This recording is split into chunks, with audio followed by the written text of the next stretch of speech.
Hello everyone, a very good morning to all of you. Today we'll be starting with the chapter number 3, and that is Sale of Goods Act 1930. Before we start with today's session, I will give you a brief idea about Sale of Goods Act.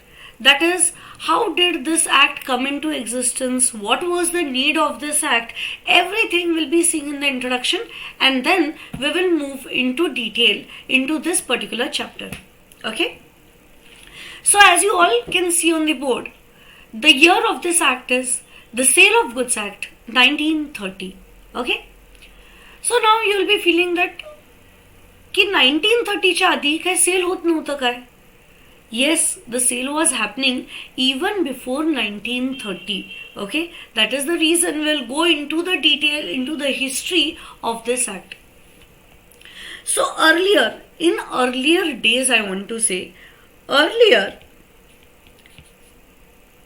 SOGA, that is our Sale of Goods Act, was a part of Indian contract act only.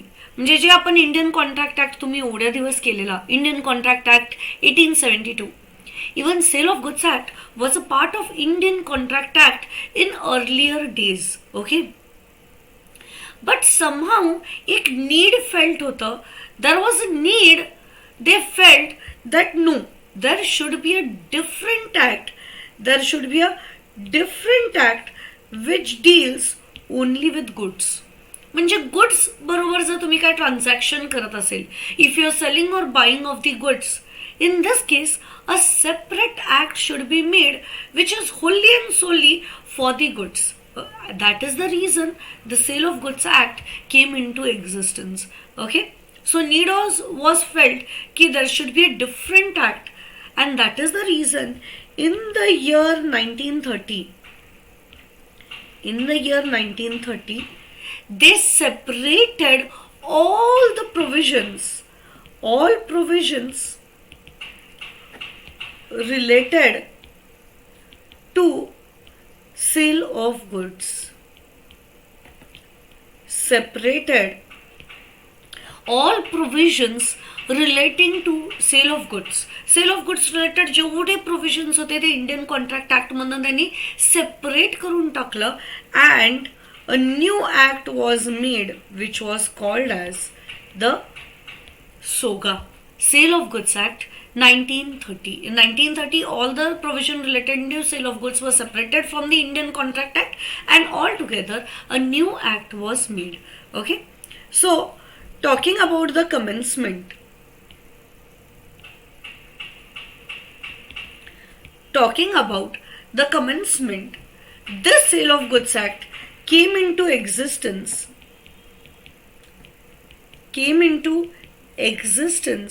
on 1st July 1930.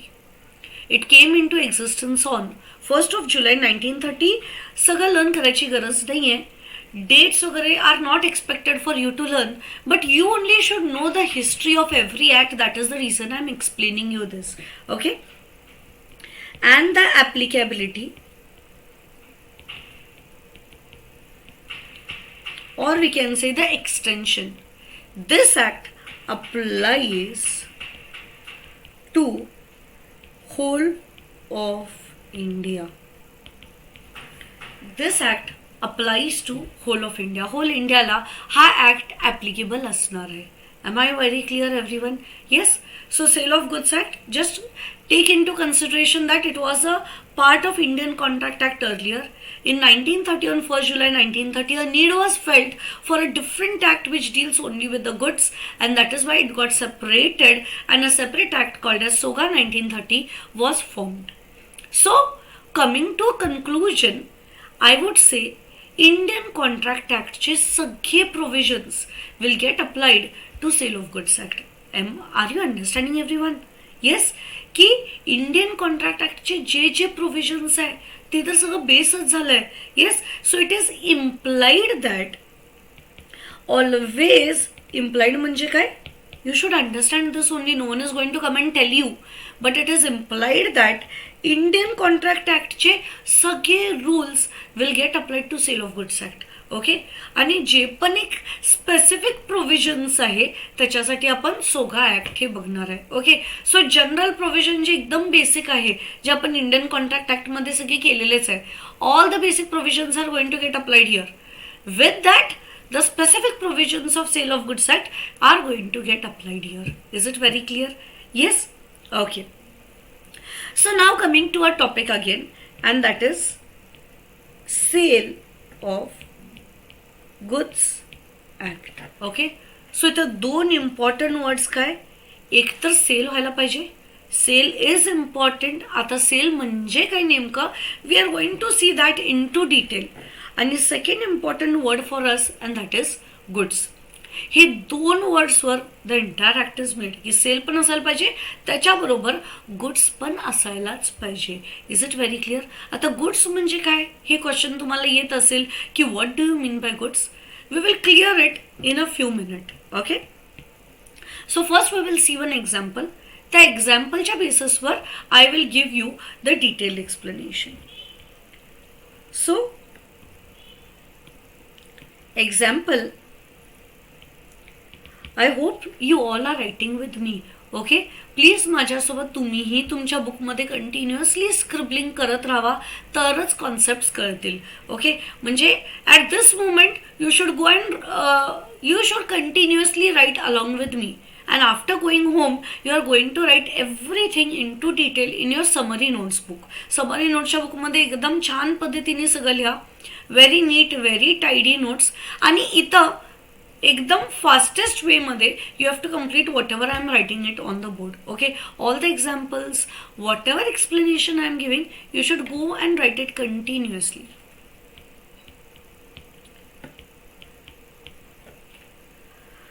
So, example, two parties, one side Ram, the other side Sham.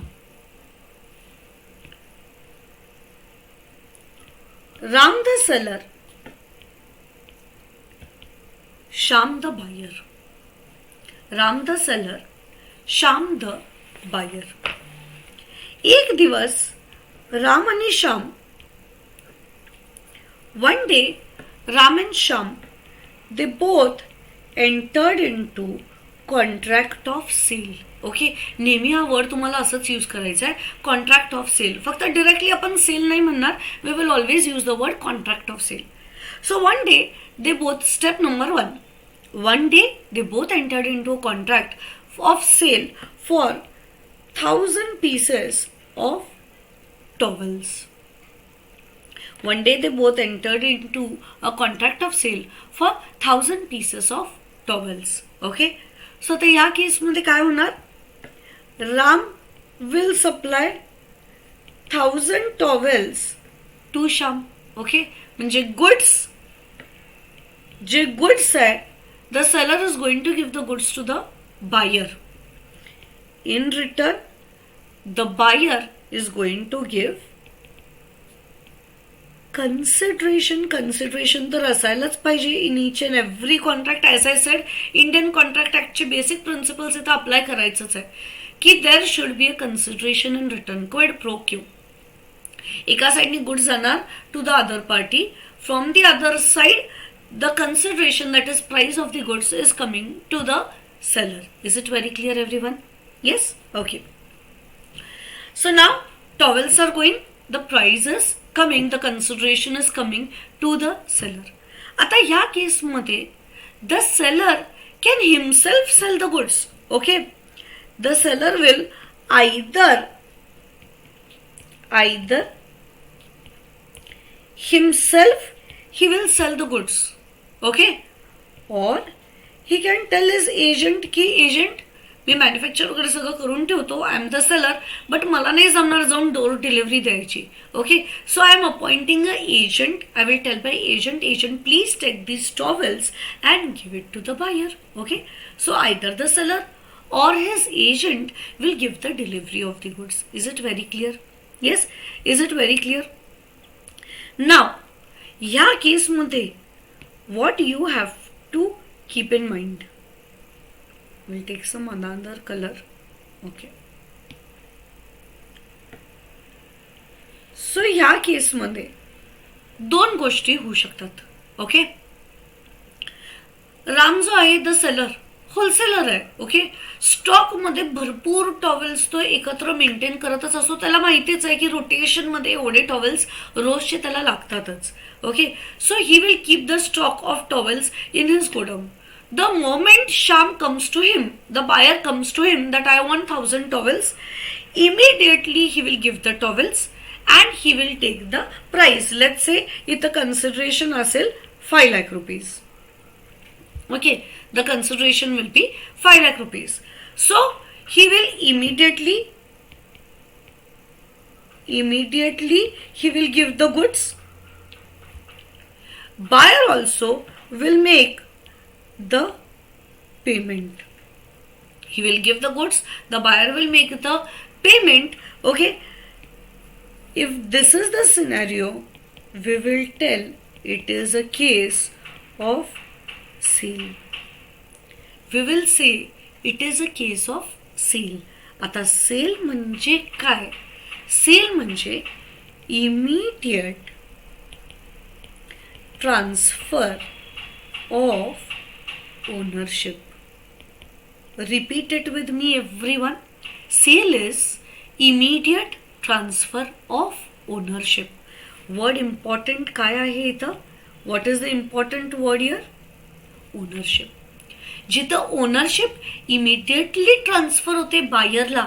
Okay, आता ownership कधी कधी transfer होते. How it happens we will see all the circumstances.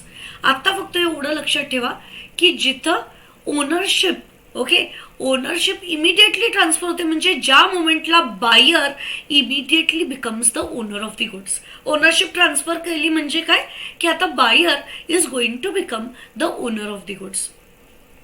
ज्या मोमेंटला buyer becomes the owner of the goods on immediate basis we will say it is a case of sale.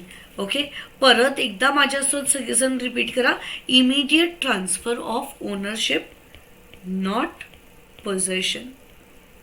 Me possession हा word कधी यूजच नाही केला. तुम्ही पण असं लिहा आणि त्याला तुम्ही स्क्रॅच करून टाका की possession is not important for us. The ownership is important for us. In Sale of Goods Act, we deal only with the ownership of the goods. Never we talk about the possession. Possession कधीही transfer होते, we are okay with it. But ownership लगेच transfer होत असेल, it is Sale of Goods Act. Is it very clear? Yes? आता not only sale is covered here. फक्त सेलच नाही तर अजून एक गोष्ट is covered under the Sale of Goods Act. You also use a different color like me. I hope तुमच्याकडे colored pens आहेच. One more arrow you are going to draw like this. Okay? आणि त्या ठिकाणी तुम्ही लिहिणार agreement to sell. त्या ठिकाणी you will write agreement to sell. आता अग्रीमेंट टू सेल म्हणजे काय? when the ownership gets transferred at a future date. When ownership gets transferred at a future time. Future date काही तुम्ही लिहू शकताय की फ्युचर मध्ये काहीतरी होणार आहे. म्हणजे काय? आज राम काय सांगत आहे, हु इज द सेलर, की बघ श्याम, मी एवढे टॉवेल्स एकदम स्टॉक मध्ये ठेवत नाहीये. I am yet to manufacture the towels. Yes, what am I using? I am yet to manufacture the towels or else I am yet to procure the towels. मी इथं माझं होम प्रोडक्शन नाहीये. I procure it from China and I will give it to you. म्हणजे मी फक्त एक इंटरमिडियरी आहे. माझं स्वतःचं प्रोडक्शन युनिट नाही आहे. मी दुसऱ्यांकडनं प्रोक्युअर करतो आणि मी तुला विकणार आहे. So as on date I don't have the towels with me. Either I am yet to manufacture, I am yet to produce, or I am yet to procure it from the market. But as on date, I don't have the towels with me. That is the reason me ownership तुला देणार. But at a future time, ज्यावेळेस माझ्याकडे ते towels येतील. So this will become an agreement to sell, when the ownership gets transferred at a future date. Is it very clear, everyone? Yes. So to sum up, okay, I'll wait for a minute. तुमचं काय राहिला असेल तर पटकन complete करून टाका.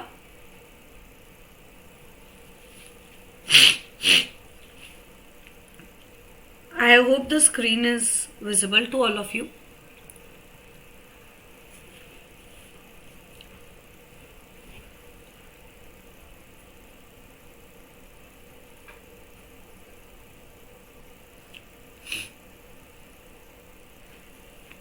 इथं word आहे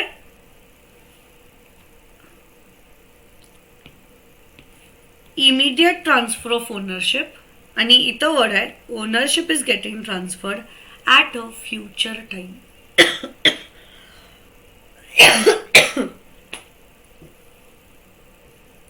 Clear with this, everyone?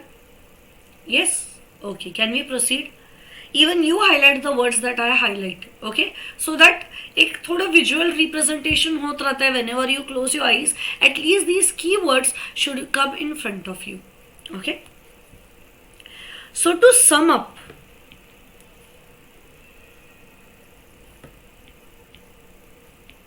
Sale of Goods Act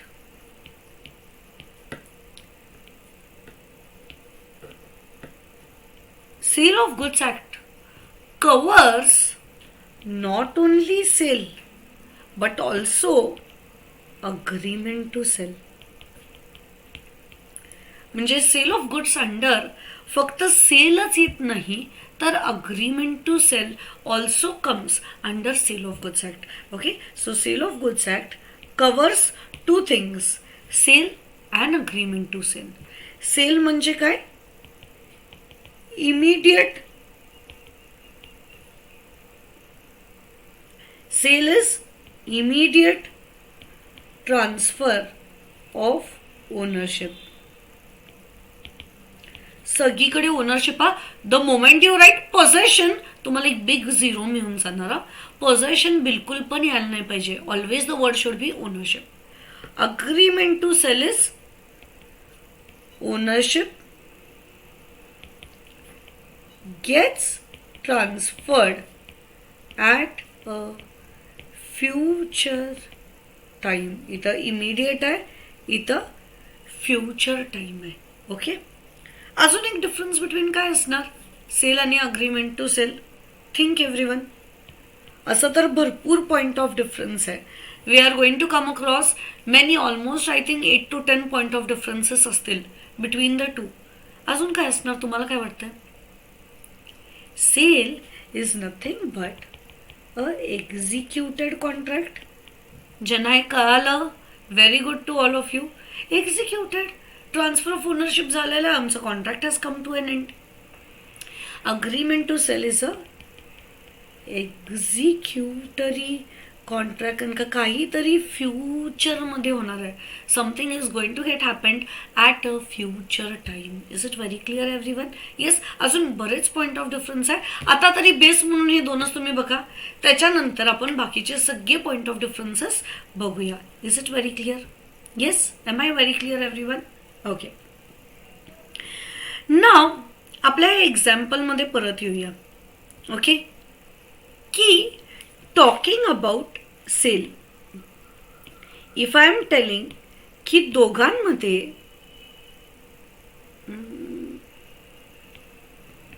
if I am telling की या दोन पार्टीजमध्ये राम अँड श्याम या दोन पार्टीजमध्ये जर सेल झालं असेल, okay, if it is a case of sale, in that case, if it is sale, in that case, Sham, you become owner of the goods.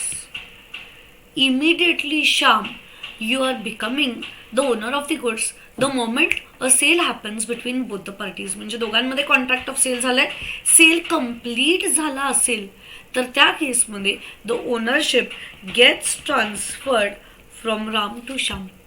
Now Shyam, you become the owner of the goods. Is it very clear? So as a owner, Sham gets 100% rights on the goods. As a owner, Sham, you get 100% right on the goods. म्हणजे काय, आता goods तुमचे झाले. तुम्ही mobile phone कधीतरी purchase केला असेल. Yes, you have purchased a mobile phone. You gave 50,000 rupees and you purchased the mobile phone. Purchase केल्या a contract of sale happens between you and SS Communication. Yes, SS Communication आणि तुमच्यामध्ये contract of sale झालेलं आहे. Immediate बेसिसवर पण झालं का, कारण का तुम्ही 50,000 रुपीज दिला, त्यांनी तुम्हाला फोन देऊन टाकलं, त्यांनी तुम्हाला एक इनवॉइस देऊन टाकलं तुमच्या नावावरचं. म्हणजेच काय, from that day you become the owner of the goods. Yes, आता तुम्ही त्या फोनच्या 100% ओनर आहे. तुमच्या 100% अधिकार आले त्या फोनवर. Can SS Communication come and take away your phone now? Never. They will never come and ask for the phone now. Why? Because you have become 100% owner of the goods. आता या गुड्सचं काय करायचं? It is all your wish. Yes, as a owner, you get 100% right on the goods. म्हणजे काय? आता त्या फोनचं काय करायचंय तुम्ही बघा. सेम लाईक श्याम आता त्या 1000 टॉवेल्सचं काय करायचंय? It is all up to Shyam. तुला फर्दर सेल करायचंय? Do you want to further sell it? Obviously you can sell those towels. Okay. तुम्हाला स्वतःसाठी यूज करायचंय, स्वतःसाठी यूज करा. येस, तुम्हाला डोनेट करून टाकायचंय कोणत्या ऑर्फनेजला, you can donate it to the orphanage. Yes, you want to destroy it. घेतला तुम्ही टॉवेल्स आणि पूर्णपणे त्याला आग लावून टाकला, तरी येऊन राम तुम्हाला विचारणार नाही की असं का केलं. ओके, म्हणजेच काय, Shyam, you get 100% right on the good. Same like mobile phone तुम्ही घेतला SS Communication मधनं, तुम्ही त्याला फर्दर सेल करायचंय, फर्दर सेल करा. स्वतःसाठी यूज करायचंय, use it for your own self. तुम्हाला डोनेट करायचंय तुमच्या भावाला, बहिणीला, you want to donate it, you can donate it to them. तुम्हाला राग आला, ते तुम्ही उचलला आणि फेकून टाकला. येस, तरी पण SS Communication will not come and ask you why you did so. Why? Because you get 100% right on the goods. I hope I'm quite clear with what do you mean by getting the ownership on the goods. Getting the ownership on the goods is getting 100% right on the goods. Is it very clear everyone? Yes? Okay. आता बराच वेळचं मी म्हणते goods goods goods goods, but actually what do you mean by goods? Yes, who can tell me what do you mean by goods? Goods म्हणजे नेमकं काय? Please think and answer.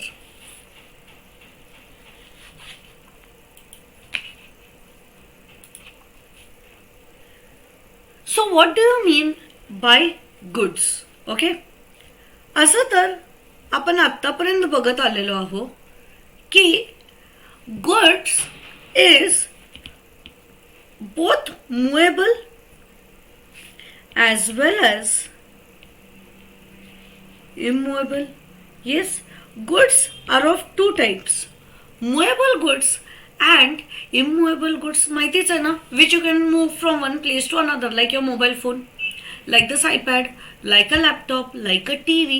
Everything is movable, which you can move from one place to another.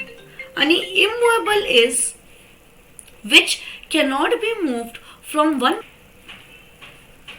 and immovable goods are those goods which cannot be moved from one place to another. Yes, like a house, like a land. Yes, जे एका जागेवरनं दुसऱ्या जागेवर आपण नाही move करू शकत, that is called as immovable goods. Now, sale of goods मध्ये फक्त आपण मूवेबल प्रॉपर्टीज कन्सिडर करतो. In Sale of Goods Act, goods means only the movable goods. Immovable goods ला SOGA does not apply.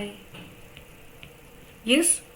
So आता immovable property असेल तर त्या केसमध्ये SOGA इथं ॲप्लिकेबल होणारच नाही.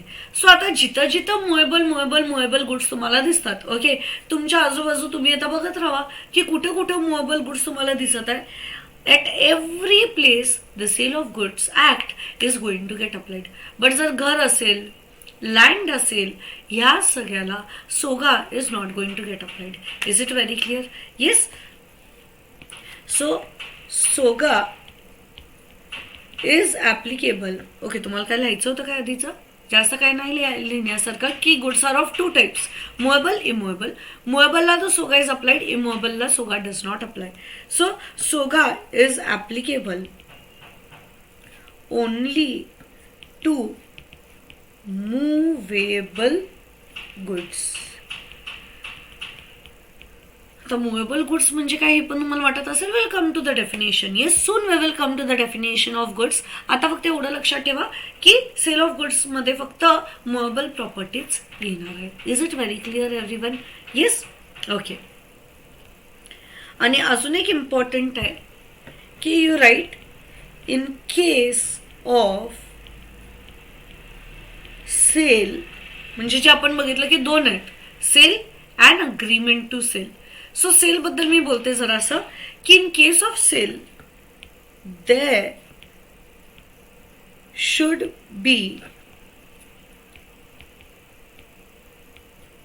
Immediate transfer of ownership. In case of sale, there should be immediate transfer of ownership. ओनरशिपला पाहिजे तर एका वेगळ्या कलरनीच करा की ओनरशिप ट्रान्सफर व्हायला पाहिजे. And next write down possession is immaterial in sale of goods act. Sale of goods act मध्ये आम्हाला पोझेशनशी काहीच संबंध नाहीये. आमचं जे पण रिलेशन आहे, our relation is always with the who is the owner of the goods. Yes, owner कोण आहे त्याच्याबरोबरच आमचे सगळे प्रोव्हिजन्स हे all the provisions are made on the basis of ownership only. ह्याचं इम्पॉर्टन्स काय हे तुम्हाला कळेलच जसं आपले चॅप्टर्स आपण किंवा सगळे युनिट्स आपण कम्प्लीट करतो. You will come to understand की why always we have to see who is the owner of the goods. Yes, suppose goods destroy झाले, लॉस कोण बेअर करणार? येस, कोणाला केस फाईल करायचा अधिकार आहे? सगळे गोष्टी हे ओनरशिप सोबतच लिंक्ड आहे. आत्ताच सगळं सांगत नाही, or else it will go above your head. Yes, एकदमच ओव्हरबर्डन झाल्यासारखं वाटेल. हळूहळू gradually we will come to all the provisions. Is it very clear? Yes, आता सांगा मला ओनरशिप आणि पोझेशन मध्ये काय डिफरन्स आहे काय? Yes, is there any difference between ownership and possession? Obviously yes. Yes, it is so but obvious की दोन्हीमध्ये खूप मोठा डिफरन्स आहे. ओनरशिप म्हणजे becoming the owner of the goods. Becoming owner of goods म्हणजेच getting 100% rights on the goods. Yes, ownership म्हणजे काय? You becoming the owner of the goods. You became the owner of the mobile phone that you purchased from SS Communication. You got 100% right on the goods. Possession म्हणजे काय? आठवत आहे तुम्हाला? Indian contract act मध्ये आपण कुठेतरी एक example म्हणून मी घेते. We came across this term called as bailment. Yes, possession म्हणजे काय की तुमच्या फ्रेंडला एक टू व्हीलरची गरज होती. Okay, she was going to stay in Kolhapur for 3 months. 3 monthsसाठी तिला टू व्हीलर पाहिजे होती. यू सेड माझ्याकडे भरपूर टू व्हीलर्स आहेत, ॲज इट इज जास्त यूजमध्ये नाही आहे. You can use one of my two wheeler for next 3 months. Does your friend become the owner of the two wheeler? Not at all.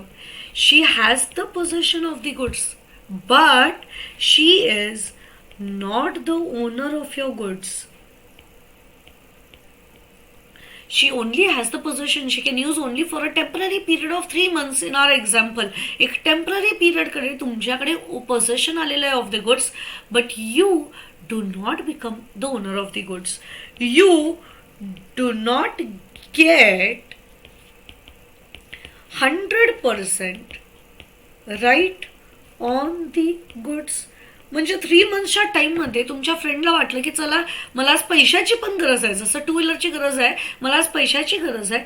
Can she sell your two wheeler to someone else, to third party? No, she does not get 100% right on the goods. तुमच्या दोघांच्या कॉन्ट्रॅक्टमध्ये जेवढे अधिकार तिला दिलेले आहे, फक्त use करायचे अधिकार, ओके, मेंटेन करायचे अधिकार त्या टू व्हीलरचे, तेवढेच अधिकार तिला मिळतात.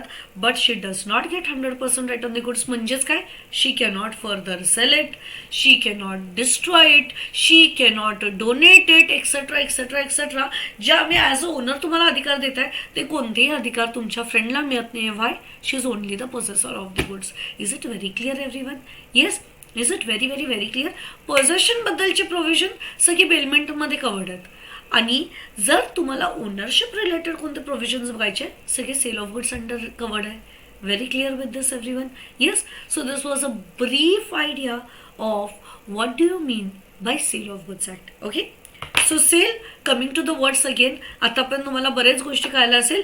सेल म्हणजे काय? जसं मी म्हटलं, सेल ऑफ गुड्स ऍक्टमध्ये 2 इम्पॉर्टंट वर्ड्स होते. If you remember, I started with this way की सेल ऑफ गुड्स ऍक्टमध्ये 2 इम्पॉर्टंट वर्ड आहे, सेल आणि गुड्स. सो आता जर तुम्हाला कोणी विचारलं ओके सेल म्हणजे काय, तुम्ही काय म्हणणार?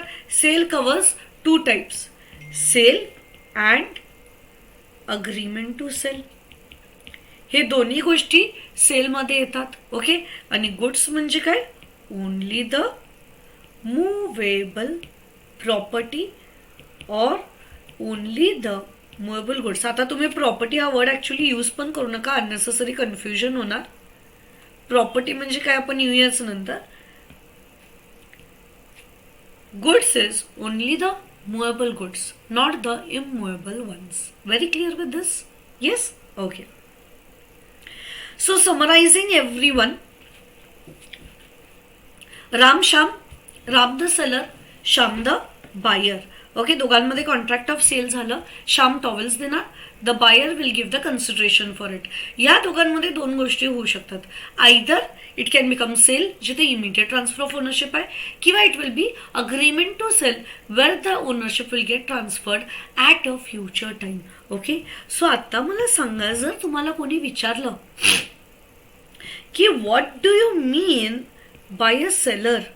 येस, जर तुम्हाला कोणी विचारलं की what do you mean by a seller, तुम्ही काय म्हणणार? येस, सेलर म्हणजे कोण? The one who sells the goods? No, it is not only the one who sells the goods, but also the one who agrees to sell the goods. Yes, so seller म्हणजे काय? Seller is either who sells the goods. बरोबर, जर ते sale असेल, I am so sorry everyone, just a minute.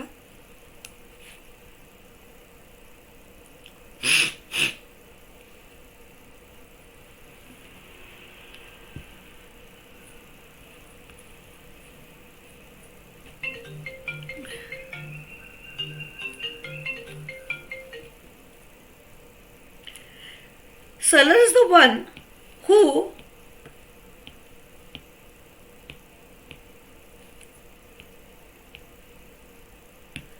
either sells the goods. Yes, if it is a case of sale, जर sale असेल तर it is the one who sells the goods, or he is the one who agrees to sell the goods. Or he is the one who agrees to sell the goods.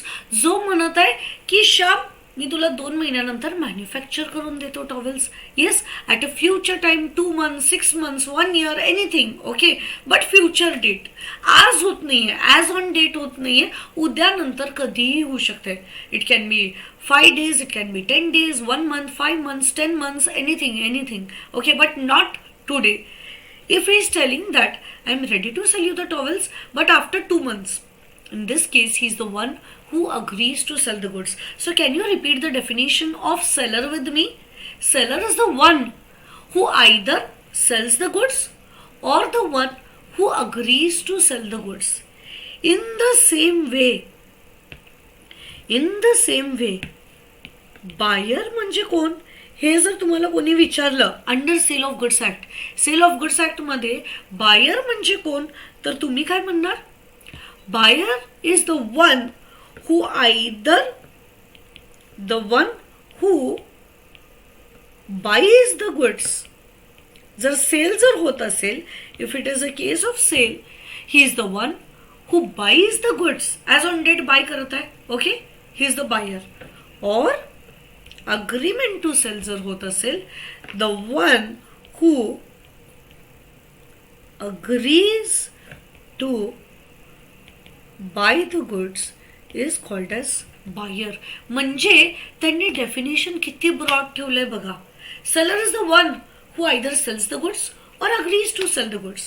Buyer is the one who either buys the goods or agrees to buy at a future time. जर agreement to sell होत असेल तर obviously तुम्ही आज कसं bye करणार तुम्ही future टाइमला 2 महिन्यानंतर जाणार आणि आपले गुड्स घेऊन येणार. So the one who agrees to buy the goods is also called as a buyer.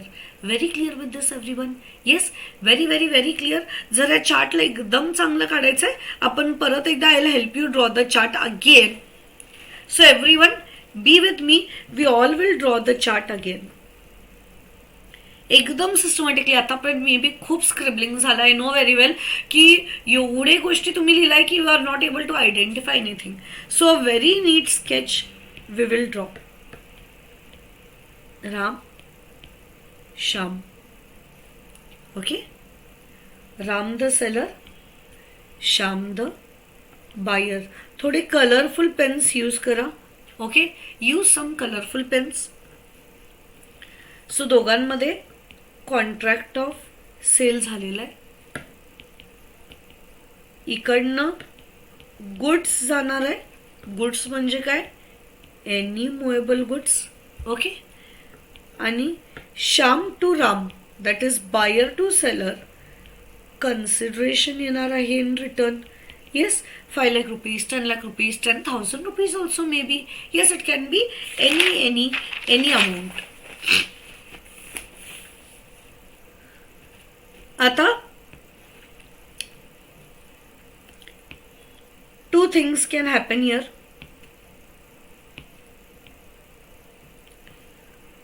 Two things can happen.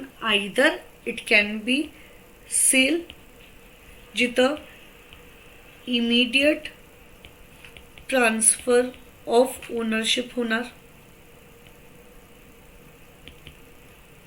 Yes, either it can be sale or it can be, repeat with me everyone or tell what it will be, agreement to sell, where transfer of ownership will happen, transfer of ownership at a future time, where transfer of ownership will happen at a future time. Okay, done till here everyone. Yes, इथपर्यंत झालंय सगळ्यांचं लिहून. ह्याच्यानंतर अजून थोडेसे गोष्टी आपल्या chart मध्ये येणार आहेत. एवढं झालंय सगळ्यांचं. Yes, Ram will either sell himself or can tell his agent to sell. Yes, Ram will either sell himself or he can tell his agent to sell the goods.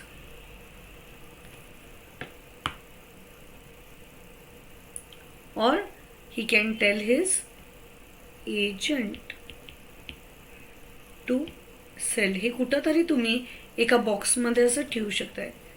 Either he will do it himself or he can tell his agent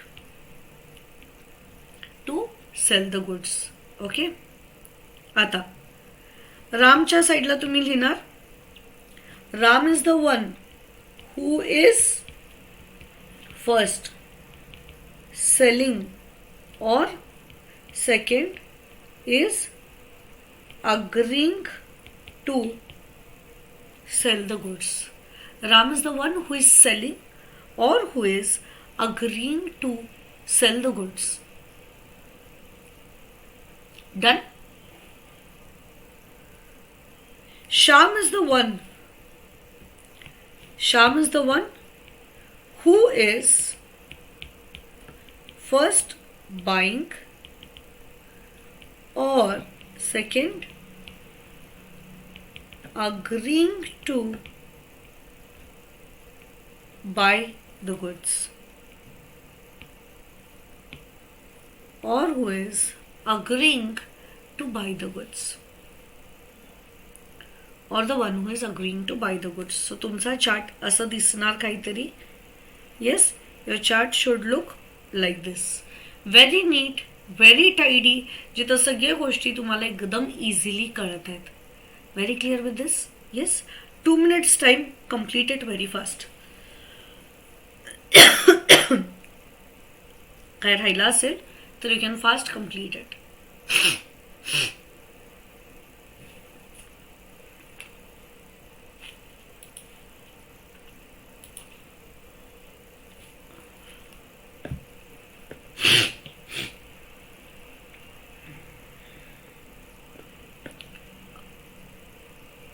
Okay, done everyone?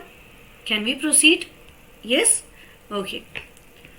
Now, coming to our next topic, and that is very, very, very important definition. Yes, and that is what do you mean by goods? Instituteचं पण favourite question आहे. बरेचदा तुम्हाला म्हणतील what do you mean by goods according to sale of goods act. Okay, generally विचारलेलं नाही goods म्हणजे काय. तुम्ही असं लिहून येऊ नका goods is movable, immovable, which can be move from one place to another, or movable, which can not be moved is immovable. असलं definition is not expected. What they expect from you is की मॉड्यूलमध्ये काय दिलंय, sale of goods ऍक्टमध्ये काय दिलंय की goods म्हणजे काय. That is what they expect from you here. Okay. So as you all know, goods means, as per Sale of Goods Act, goods means every type of movable property. Am I right everyone? Yes. So ज्यावेळेस तुम्हाला ते विचारतील की what do you mean by goods, so हा एक diagram तुमच्या डोळ्याच्या समोर यायला पाहिजे. एक साइडला सगळं असणार आहे. It includes, I hope the green color is visible, includes ला green color चा title द्या. Is this color visible or I'll just change the color? Wait a minute. Includes green मध्ये आणि red मध्ये excludes, की काय काय गोष्टी, हे सगळ्या गोष्टी इन्क्लूड आणि काय काय एक्सक्लूड. ओके, थोडी गोष्टी आता तुम्हाला माहितीच आहे, एवढी वेळचं आपण बोलत आहे. येस, सो ऑब्वियस आहे, जे तुम्ही विचार करताय तसंच आहे. It includes every kind of movable property. It includes every type of movable property. Movable चे example काय? Yes, what are the examples of movable? TV, fridge, mobile, etc. The things that you can move from one place to another are your movable goods. Excludes काय असणार हे पण तुम्ही जे विचार करत आहे तेच आहे. What do you mean by excludes? It excludes all the immovable goods. Yes, it excludes all the immovable property. Immovable म्हणजे काय? Example, land, building, etc. etc. हे सगळे जाणार आपल्या एक्सक्लुजन्स मध्ये. येस, आता next, what are the other things that are included under goods? First तुम्ही लिहिलाय it includes all types of movable property. I hope you all are with me. You all are writing with me. I really hope this. Second, it also includes stocks and shares. What you mean buy shares? ऐकलंय काय कधी? Shares म्हणजे काय माहिती असेल, घरातल्यांकडनं ऐकलं असेल. तुम्ही इन्फोसिसचे परचेस केला shares, you purchase the goods of Infosys, Google, Reliance, Tata, etcetera etcetera. Yes. So शेअरचं क्वालिटी काय आहे? Share is a movable property. It can be moved from one person to another. Easily त्याला आपण मूव्ह करू शकतो. It is a movable property. Share is a single piece, and when it is a group of share, it is called as stocks. Okay, so it also includes stocks and shares. Third, it also includes growing crops. It also includes growing crops, grass, etc. All the things that are attached to the earth and things attached to land. It also includes growing crops and grass. म्हणजे काय? Wheat तुम्ही purchase करताय, rice तुम्ही purchase करताय. Yes, हे काय growing क्रॉप्सच आहे. Yes, the growing crops only. Wheat, bajra, rice, jowar, etcetera etcetera, all types of grass. Yes, हे पण सगळे गुड्सच आहे. बट आता गुड्स कसं काय? They are things attach to land, no. So कधी तुम्ही व्हीट आहे तसा व्हीटचा प्लांट परचेस करताय काय? Do you purchase the plant of wheat? Never. What happens? They are agreed to be severed before they are sold. म्हणजे काय? तुम्ही जरी म्हटलं मला 1000 kgs ऑफ व्हीट पाहिजे, तुम्हाला तो फार्मर आहे तसं झाड उचलून कधीही देणार नाहीये. Yes, which are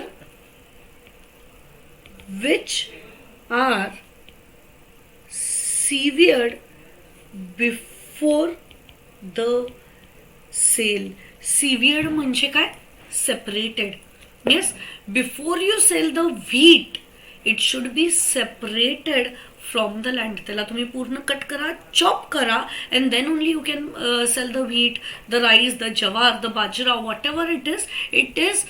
There are things attached to earth, but which are severed before the sale. Severed is which are separated. कोणाला severedचं मीनिंग माहिती नाही तर लिहू शकते separated before they are ultimately sold. Is it very clear? Yes. So हे सगळे पण goods म्हणूनच आहे. म्हणजे त्यांनी गुड्स आर मुव्हेबल प्रॉपर्टी असं म्हणून त्यांनी सोडून नाही दिलं. त्याला त्यांनी प्रॉपर एक डेफिनेशन फॉर्म केलंय. इन्क्लूड्स म्हणजे काय काय गोष्टी आहेत. Next, it also includes the fixed deposit receipts.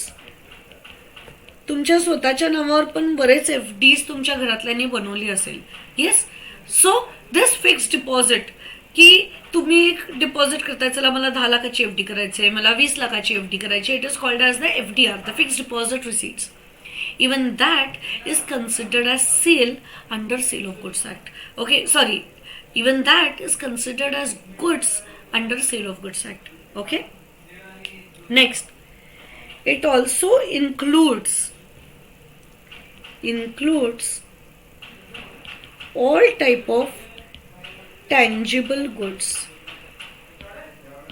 Includes all type of tangible goods. Tangible म्हणजे काय? Which you can see it from your eyes. Okay. Tangible property म्हणजे काय? Which you can see, which you can touch is called as tangible. For example, your mobile phone, the laptop, TV, all these are tangible goods. हे तुम्ही accounts मध्ये केलाच आहे. अरे just a minute. लिहिला तुम्ही tangible goods? Next,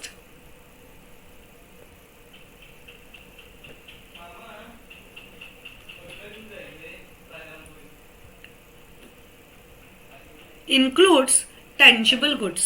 Next, you'll write down, it also includes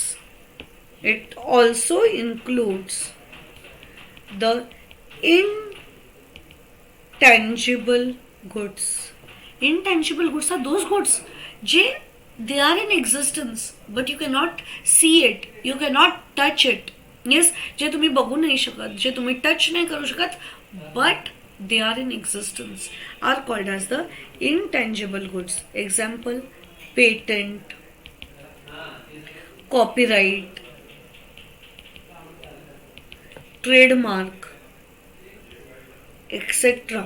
Yes, these all are your intangible goods which cannot be seen, which cannot be touched, but they are in existence. ज्यांना माहिती नाही आहे त्यांनी हे सगळं तुमच्या ओन वर्ड्समध्ये साईडला लिहायला पाहिजे. Okay. It also includes gas, water, steam and electricity. It also includes gas, water, steam and electricity. हे सगळे झाले goods as per Sale of Goods Act. Can we just repeat everyone? Yes, झाले लिहून.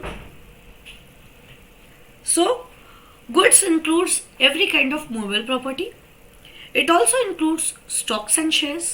It also includes growing crops, grass, etc.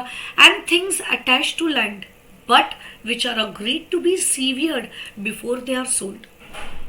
It also includes the FDR. It also includes all type of tangible goods.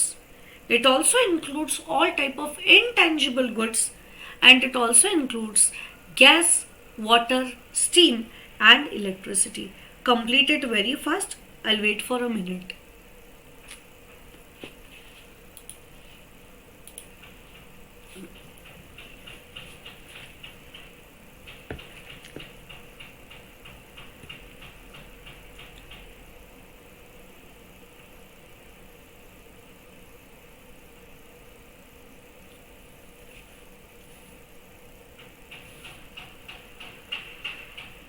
Okay, done with writing. Coming to the exclusions. Goods does not include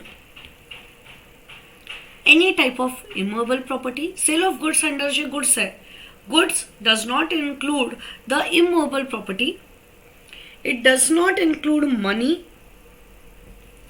and it does not include the actionable claims. And it does not include the actionable claims. Actionable claims म्हणजे काय? Actionable claims चे examples आहे bills of exchange, promissory note, checks, etc. Actionable claims are those claims, or it are those instruments which can get easily converted into money. Yes, actionable claims म्हणजे ते सगळे instruments ज्याला तुम्ही मनीमध्ये easily convert करू शकताय. That is not included under goods as per the sale of goods act. Okay. So sale of goods act मध्ये जे गुड्स आहे does not include, it excludes the immovable property, it excludes the money. Money exclude करायचं reason काय की तुम्ही मनीला as goods use करू नका, की इकडनं पैसे देताय तिकडनं पण पैसे येत जर असतील तर it is not goods. Okay. जे तुम्ही मनी एक्सचेंज करताय it is not goods. You are getting money for money. इकडनं तुम्ही रुपीज देताय तिकडनं तुम्हाला डॉलर्स मिळत जर असेल तर दे आर नॉट गुड्स. आणि it also does not include any of the actionable claims, that is bills of exchange, promissory notes, checks, those instruments which can be easily converted into money. त्याला सगळ्याला त्यांनी exclusion मध्ये ठेवलेलं आहे. Is it very clear? Yes. So गुड्सचा जर मला list सांगायचं आहे मी कसं म्हणणार, किंवा त्याचं जर मला डेफिनेशन विचारलंय, what I tell? Goods includes every type of movable property. Yes. It also includes stocks and shares. It also includes growing crops, grass, which are agreed to be severed before they are sold. It also includes the fixed deposit receipts. It also includes the tangible property. It also includes the intangible property. It also includes water, gas, steam and electricity. But goods, they do not include immovable property, money and actionable claims. Is it very clear, everyone? Yes. Okay, so for today we will end the session here. Your homework for today is go home, take out your module, read the definition of buyer, read the definition of seller and read the definition of goods. आणि हे बघा की जे जे गोष्टी मी तुम्हाला बोलले त्याच्याबरोबर सगळं रिझम्बल होत आहे काय? Yes, are things getting resembled whatever we have discussed in the class. म्हणजे सेल ऑफ गुड्स फक्त 2च पेजेस आज आपण कव्हर केले. इंट्रोडक्शन, स्कोप अँड डेफिनेशन्समध्ये 2च डेफिनेशन, बायर अँड सेलर आणि गुड्स, हे 2 डेफिनेशन्स आपण कव्हर केले. Read this, draw your own summary notes. In the next session we will start with the type of goods. Okay, thank you so much everyone. See you all in the next session.